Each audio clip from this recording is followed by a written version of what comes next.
আপনি দেখছেন news now, আমরা জানি কোনটা খবর।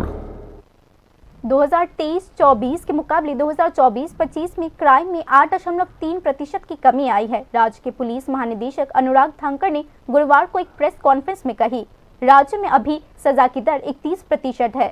बॉर्डर गार्ड, इंटेलिजेंस डिपार्टमेंट और राज्य पुलिस के मिले जुले साझा प्रयासों से घुसपैठ में भी काफी कमी आई है। डीजीपी ने यह भी कहा,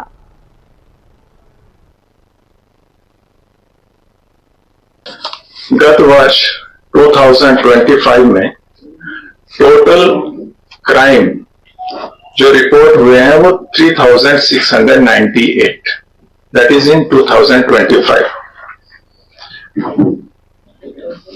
which are about 8.3% less than previous year, that is 2024. 2024 में हमारे जो टोटल क्राइम रिपोर्ट हुए थे 4033 थे।